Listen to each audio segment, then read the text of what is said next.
Welcome to a brand new Blue Lock What If. What if Isagi had a street baller weapon? This is part 1, and I am Golden What Ifs. If you enjoy, make sure to show some love. Leave a like, leave a sub, and leave a comment down below. All that good stuff. But with that said, I think it's time to get into the what if. But before then, let me say one thing. Shout out to my boy Crown Fiend for the thumbnail. And let's get into the what if. Let's get it. Yoichi Isagi, the one and the only. Isagi never really enjoyed playing football in a concentrated environment. We're talking about in school, in clubs, and so on. He wasn't a big fan of doing all that. He was more of a fan of being a street baller. He was more of a fan of more or less working on his own, playing the game on his own and enjoying it, and playing in a very unorthodox fashion. His friends and many people around him would try their best to more or less learn how to play the game of football, but in a brand new way. They would play in a confined area, and sometimes in an area that had no confinements at all. No out of bounds, and some had walls that would close them in. They would basically play football in an auditorium, and they would use the walls, they would use the floor, and all of it to their own advantage. Isagi sometimes would jump off the wall and even kick the ball into the goal. They would try little trick shots, and eventually they would become kind of a spectacle. Him and his buddies would kind of just mess around, and everybody would grow a crowd. They would watch Isagi more or less just dice up his entirety of his teammates. It was truly a remarkable thing. His ability to juggle the ball, his ability to control it, his dribbling, amazing. His way of shooting was so unorthodox. It's as if the ball just bended to his will. It was very confusing. Most football players would look at it and think that Isagi was a one-of-a-kind talent, was someone that was far, far different than anyone else. And he would grow in popularity because of this, but when he would go into high school, let's just say his popularity would slowly shrink. When he was younger, it was easier to do these things, because frankly, when you're younger, it's a lot easier to do these extracurricular activities. But his mom and dad didn't like the idea of him being not being in a concentrated environment, more or less not being on a regular football team. So he would eventually be forced into that. And the coach there didn't like Isagi very much. He believed that teamwork was the only thing that mattered. This didn't really fit the brand of football that Isagi wanted to play. Of course he would pass the ball. He's no ball hog, or at least to a certain extent he's no ball hog. But at the same time, he didn't necessarily want to be all this teamwork schmeamwork thing. He doesn't care about this whole there's no I in team type of thing. But he would tell his coach one day during a tournament final, he would tell him that there may not be an I in T or an I in team, but there's an ME in that bitch somewhere. And he would tell him that he's going to take over, and he's going to show him what he's really about. Down 1-0, Isagi throws away the playbook. His coach would scream at him, but he wouldn't even listen. Going out there, and he begins to use his dribbling moves, unorthodox dribbling moves, to the point that he's throwing the ball basically over his shoulder, juggling it right directly in front of people, baiting them into trying to grab it or kick it in some sort of way. This would give him openings to more or less kick the ball perfectly around them and get by them in seconds. As a street baller, his control over this football is insane. His control over the ball is untouchable. It's as if he runs around, and it's as if he can move the ball with his own mind. Of course, that's not necessarily the case, but it definitely feels that way sometimes. He gets by so many of the defenders, and to his right, he can see his teammate wide open. An easy goal. or at least that's what his coach would want him to think. A fake pass to his right, and with his left foot, he would tap the ball right over the goalie as he dives toward the pass that was meant for someone else. What a fake by Isagi, putting them tied 1-1, and Isagi begins to back up and get ready to play some defense. And defense, he would play. It would be gorgeous. With his amazing movement and his ability to read where the ball is going to go, because in his eyes, that everybody else likes to overcomplicate things, make things so stiff. That's all they're doing. Even Kira, the one he's watching now, he may be talented, but Kira is stiff. Kira is not moving with some pizzazz, not moving with some fluidity, not having fun. And Isagi could read this very easily, and he steals the ball from Kira. He juggles the ball over one of them and then kicks it in between the legs of another. He would begin sprinting toward the ball, but on accident would get tripped. But as he would get tripped, he would spring off his hands, doing a full somersault. As he does, he regains the ball, shooting it and scoring the final goal for his team. And they go up 2-1, and they win the game. Everybody is celebrating, and Isagi is pointing up to the sky. He walks over to his team, and everybody just tells him that he's amazing, that whatever he did out there, they haven't seen him do in a long time. Maybe whoever was out there really pushed him to the next level. But Isagi shrugs and says that he was just having fun, and that's what football is all about. Before his coach could even put in another word, a word conflicting with the idea that Isagi just wants to play for fun and not, worry about the team, he just leaves. He just heads out. And the coach would scream for him to tell him to come back, but he wouldn't. He would leave and he would meet up with some of his other friends. His friends that are a bunch of street ballers, and he would continue just messing around and playing. Working on some new tricks, some cool things, shooting from ranges that aren't supposed to be shot from, doing a kick off of two hands with his back heel, and he does some amazing juggling tricks. And even some of the own street ballers still there question how he's even able to do that mid-game. He's juggling the ball, but at the same time utilizing the juggling to more or less get people to go a certain way. Isagi says that the ball has the mind of his own sometimes. You just gotta let the ball speak. He tells them all that he has to go home. His mother's making dinner, so he'll talk to them later. He leaves, and when he arrives at home, he would see that there's a letter on the table written to him or himself. He sees that it's actually something pretty interesting. His mother would even tell him to read it out loud. He would do just that, saying that it's actually from a training facility. It seems like someone has recognized his street balling talents, and that they want him to go out there and show what he can do against some of the best talent in the world, or at least in Japan. And he's excited to hear this. I mean, he'll show them what's up. He'll show them that he truly is the best. And his parents would smirk at this and laugh, saying that they can't wait to see Isagi do amazing things. And Isagi says that he'll be one of the most unpredictable football players in the world, someone that is unguardable. He'll truly be someone that can't be stopped at all. And they can watch as their son exceeds all expectations. Isagi would eat his food, and the next day would head out. He would head out, and when arriving at an auditorium, he would smirk and walk in without even a hesitation. He would see this auditorium, a bunch of people all around, and he sees a ton of people. He does a quick scan of who these people are. I mean, he sees some big dudes, some smaller dudes, he sees some random dudes, he sees some smart dudes. He doesn't really care. He's just here to show off. And as he listens in, he finally hears the voice of the one and only Jinpachi Ego. Jinpachi Ego would then speak about what is going on right here and right now.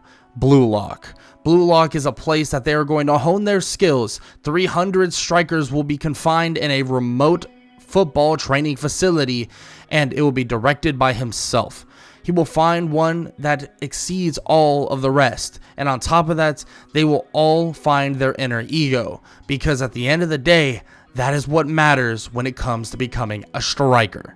And Isagi would listen to this and think this is fantastic, and Isagi would eventually raise his hand, as Jinpachi Ego would be confused but point at him.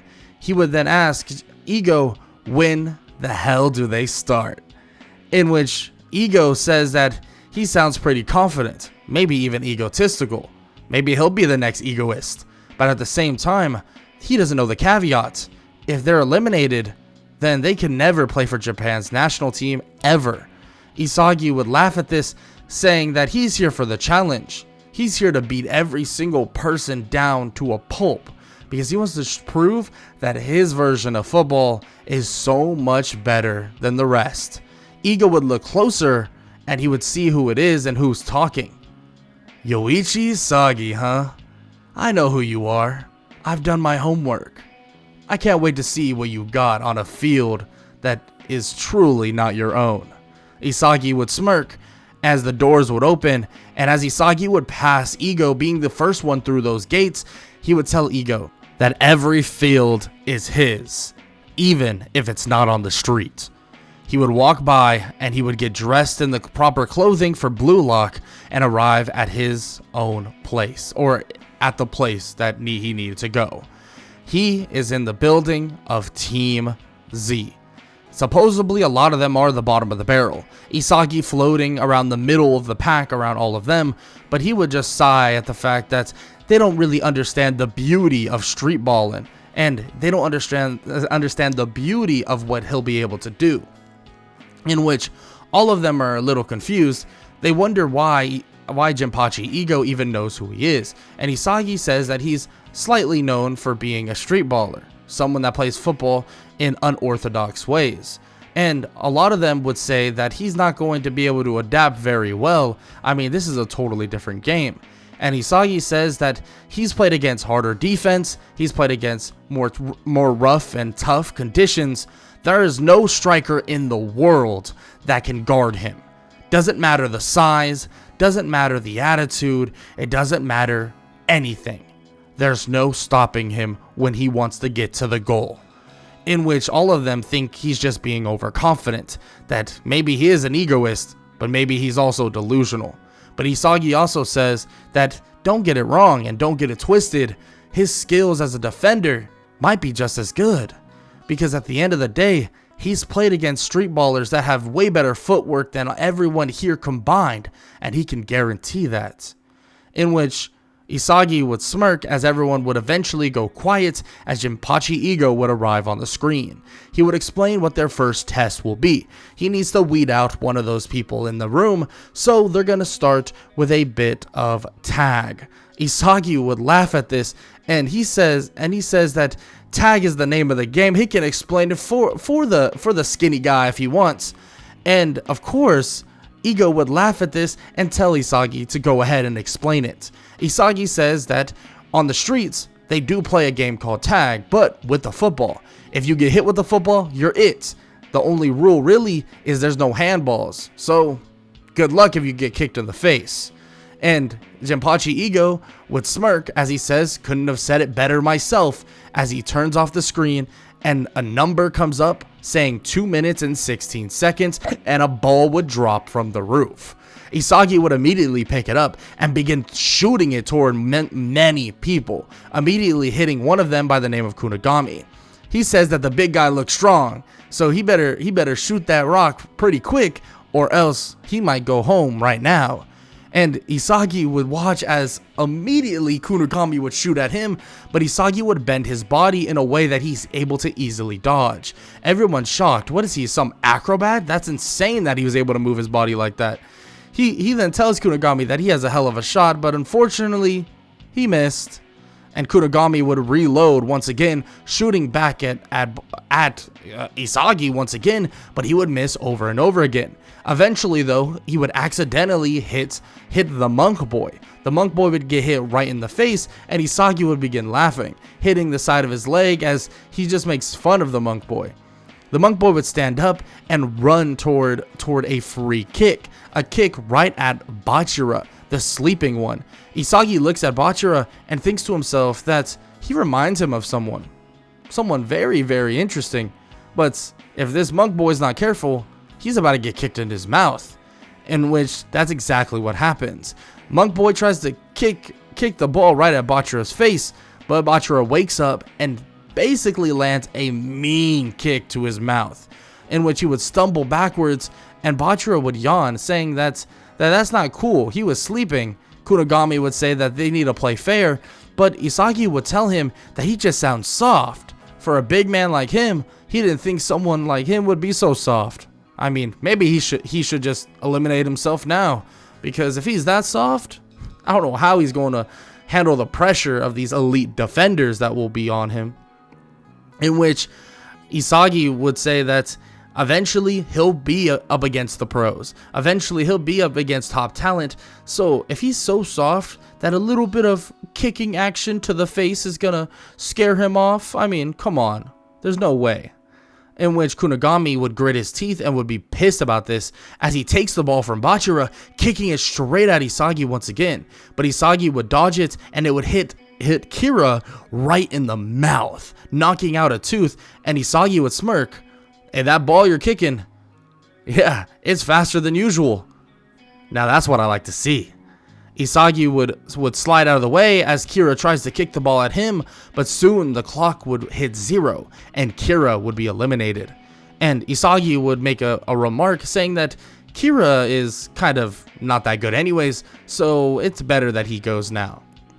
In which Kira would remark back at him, saying that he's nothing special, that truly he'll see very, very quick that being a street baller and also being a true football player are two very different things. And Isagi says that it sucks that he's not going to be here to prove it to him, because he has to lock off. In which Jinpachi Ego would show up on the screen, and he would explain exactly what's going to happen, and that Kira's dreams are over. And yeah, they're permanently over. Kira would leave, and Isagi would stand there watching as he walks out the door. Not one tad of remorse in his face. And Isagi would look toward Kunigami, the big guy, and he would come over and pat him on the shoulder, saying that he apologizes for antagonizing him. He just wanted to get the most out of his kicking power. I mean, it's obvious that he can kick the ball with the best of them, but come on, he has to let loose. Come on, channel that inner strength. I mean, you saw how fast that ball was going? That thing looked like a baseball. In which Isagi would say that he's going to be a real good dude on this football field, but he needs to toughen up a little bit more. Maybe get a little more gritty. Isagi would say this, and Kunigami would just kind of roll his eyes, not thinking much more about Isagi, because at this point, he's kind of just annoyed. But one person who's not annoyed is Bachira.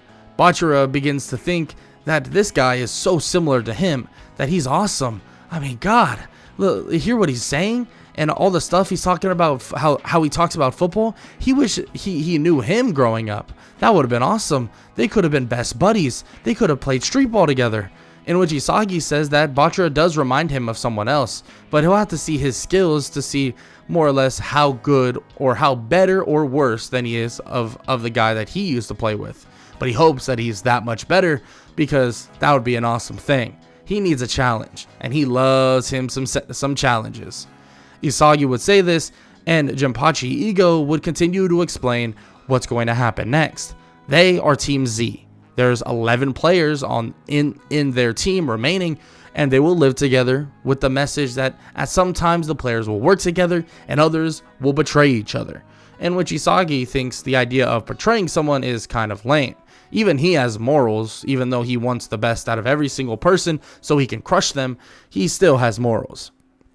But still, with that said, he's told basically that they're going to be taking on different teams of 11 strikers, and that's basically it. They have to figure out how they want to assign their teams, how they want to do this or that, and that Team Z is the lowest rated of all players, so it's going to be a bit hard to figure it out. Isagi would hear this and say, that's some blasphemy. There ain't no way that this team is made up of some of the lowest ranked players. He needs to see these other teams, because he guarantees you that he is better than every single person on those other teams. In which Iko would kind of laugh at this, saying that he hasn't even seen them yet, but he likes the confidence. he likes the fact that he's truly embracing the role of an egoist. The screen would turn off, and the plans would then ensue because Team Z will be taking on Team X for their very first game. After plans, after eating some food together, and after bonding a little bit, Isagi would get a little bit more comfortable around people, and everybody would realize that Isagi is just a fun-loving, more or less a hyperactive person. He's always like that. It's as if he's always working at 1,000,000 miles per hour, but at the same time, he is a pretty cool guy. I mean, he's not the jerk that everyone really thought he was in the very beginning, but at the same time, he is kind of the jerk that everyone thought he was at the very beginning, but still, that's beyond the point. Isagi is an impressive talent, and that's just the fact of the matter. So they believe that taking on whatever's to come, they have to find some sort of coordination. But Isagi says himself that he knows that they don't need to be coordinated. They just need to play like they're on the streets. And everybody says that they don't even know how that would work. And Isagi says that you gotta play selfish, but at the same time, you gotta play selfless. In which they would say, once again, that makes zero sense. What is he even talking about? He says that they need to find one person that is extremely good, talented. If that's himself, if that's the cool guy with the yellow eyes over here, if it's the big dude with the orange hair, he doesn't care. And he says that they got to find one person and channel everything through them. That might sound weird, and it might sound like they will get all the glory, but that's not actually the case. Once one person breaks through, every last person will break through after. You got to be creative. And especially with 11 strikers, he hopes all of them are creative in their ways of getting a goal. So they'll have to see on the field, because that's what's really going to matter. But he does tell them that if the other team has someone that breaks the wall first, it might become an issue very, very quickly. In which eventually the game would finally begin between Team Z and Team X. And that wall that Isagi was talking about, let's just say someone on the other team looks to break through that wall, but not only break through it, shatter it entirely. Everybody would scramble for the ball, trying to take the ball from each other, and Isagi would see this and just shake his head, saying that this is just ridiculous. I mean, even he knows that this is not proper football etiquette. This is just absolutely insane. But eventually, someone would come out of nowhere, a giant monster of a man, and he would come barreling out, stealing the ball from everybody, and Isagi would see this, and he would run over to guard him. He would tell him that it looks like he met the guy that's going to shatter the wall. And Bato wouldn't even respond, but would be kind of confused. He goes to flip the ball over Isagi, but flipping it over him isn't that simple. He jumps up extremely high, headering it beyond Bato, as Bato is shocked to see this. Isagi saying that type of little cheap move, he's seen it 1,000,000 times. There's no getting by him on that. He darts by Bato, recovering the ball as he does an outlet pass to Bachira. He tells Bachira that it's time to have fun. And Isagi would sprint away, kind of just trying to make space, gain information, and on top of that, look for an opening for himself. In which Bachira would dribble his way through many people, but then throw up a beautiful pass, kicking it, and it's a beauty. Isagi sees it and would jump up in the air and bicycle kick it right into the goal. Everybody around sees what he's saying now, that it's as if you have to be selfish, but also selfless at the same time. Bachira got his own. Bachira was dribbling, having fun, and Isagi more or less let him do that. But at the same time, Isagi knew that he would get the goal. He knew that the goal needed to go through him, and that's where the selfishness comes in. He wants the goal, so he wants to find the goal, and he'll do it by any means. Bachira was selfish in his own right by taking his dribbling to that next peak and trying to cross up and make a highlight reel out of the people in front of him. But after the first goal, Isagi would run back, dab up Bachira, and say that he might be a lot better than every single street baller he's ever played with. His dribbling skills might be something of legend. He wishes he was out there with him when they were playing for some money. In which Bachira would laugh at this and would tell him to get lined back up because they have more fun to keep doing.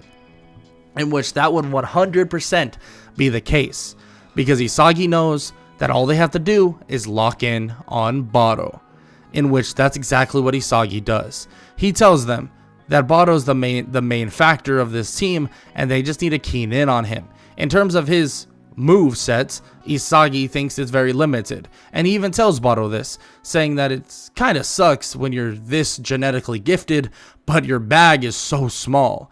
Like, there's nothing in it. Isagi makes fun of him as Bado would get frustrated, but as frustration creeps in, mistakes do as well. Isagi steals the ball once again, and he runs away, saying it looks like he dropped something. In which Bado would get frustrated, trying to catch up to Isagi, and he would grab him and pull him straight to the ground. This would obviously invoke a yellow card and a free kick by Isagi. But Isagi would get up and say that Bado's kind of weak. I mean, damn, it took you a whole 2 hands to pull me down? I'm half your size, man. God, I just can't understand you genetic freaks not understanding the proper usage of one's hands. In which Isagi would just be mocking him. Isagi loves to kind of waver his voice from some mocking tone, or maybe even saying things in a certain way based on whoever he's talking to, and he just loves messing with people. That's kind of the street ball mentality. Talk a lot of smack, get under their skin, and they love to make mistakes. And Isagi knows this. And one free kick, let's just say this is just a beauty. A free kick that is money, but he turns a shot, or it looks like a shot, into a pass. Seeing Gagamaru cutting across the field last second, he kicks it and he sees Gagamaru fly in more or less and header the ball in for the goal. He just knew by looking at him there was no way he wasn't athletic. I mean, look how lengthy he is. He even tells Gagamaru he doesn't even understand why he's a striker. He'd be a hell of a goalie. I mean, come on. He could probably block some of his goals, and I mean, it's real hard to block his goals. In which Kagamaru would take this as a compliment, of course, but he would say that Isagi loves to throw in his own accomplishments every time he gets the chance, huh? Isagi would laugh and say that, I mean, if he's not playing football for himself, who's he really playing for? The team? Come on now. As he walks away, and they're up 2-0. Bado needs to find a way around Isagi. He can't afford to foul him again and get something worse than a yellow card, especially because he doesn't know what that even entails for Blue Lock. Maybe he'll get kicked out. You really never know. So Bado knows that he has to somehow use his teammates to find a goal, but that's harder and that's way easier said than done. Because when he tries to use his teammates don't feel confident in Bado anymore, trying to take the ball away from him. So his whole team would be collapsing to the ground. And frankly, this could have been them. If Bado made that first goal and came out swinging, there was a good chance that Isagi's team would have crumbled just like theirs, especially because of the way Isagi acts. But eventually, Isagi would steal the ball once again through all the cluster, and he would take it, passing it to the so-called superhero of football, and he scores a goal himself, putting them up 3-0. But with the time coming to an end, they would end the game 3-0. Isagi would be impressed. He tells Kunigami that it seems as if he could kick from almost every distance. I mean, his strength is insane, but he should allow his emotions to creep out just a little bit, because sometimes when you're angry, that kick might go a little bit farther than you would expect. Or at least maybe he should act a little bit more serious, but not too serious, because he needs to have some fun. Isagi would laugh at this and then walk away, as Bachira follows him and they talk about different dribbling moves that more or less Isagi and Bachira can teach each other, in which that would be beneficial for Isagi tenfold. On top of that, he wants to learn this passing ability Bachira has. I mean, sometimes he'll overpass or overshoot the pass, but the float on that ball, ooh, it's crisp. So he wants to know ASAP what's going on with him. So he talks to Bachira, talking to him about how he does his passing, how he does this or that, and that conversation would spill over into their celebration because of the fact that they just won.